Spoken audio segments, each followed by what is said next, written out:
উচ্ছে আলু fry recipe নিয়ে চলে এলাম বাঙালিয়ানা জবার রান্নাঘরে।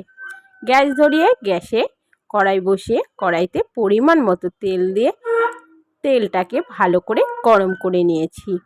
দিয়ে দেব কেটে রাখা উচ্ছে, দিয়ে হালকা করে উচ্ছেটাকে ভেজে নেব 2 মিনিটের জন্য।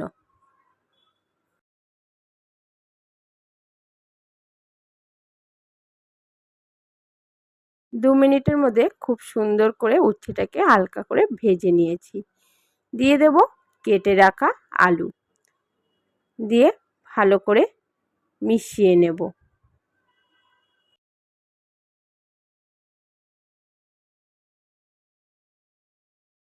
দিয়ে দিচ্ছি স্বাদ মতো নুন, সামান্য হলুদ গুঁড়ো, দিয়ে ভালো করে নাড়িয়ে চাড়িয়ে নেব।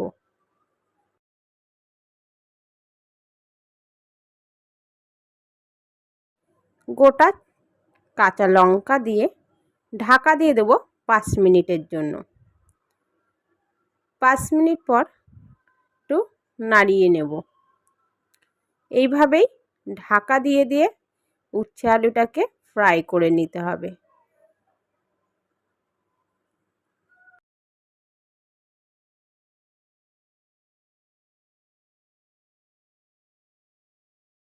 খুব সুন্দরভাবে উচ্ছে আলুটা ফ্রাই হয়ে গেছে। এবার আমি এক সাইড করে নিচ্ছি যাতে বাকি তেলটা উচ্ছে আলু থেকে বেরিয়ে যায়।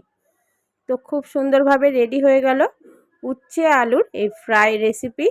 ভালো লাগলে অবশ্যই আমার চ্যানেলটিকে সাবস্ক্রাইব করে পাশে থাকা বেল আইকনটি ক্লিক করে দিও। আর রেসিপিগুলি যদি ভালো লেগে থাকে অবশ্যই লাইক, কমেন্ট, শেয়ার করতে একদমই ভুলবে না। ধন্যবাদ।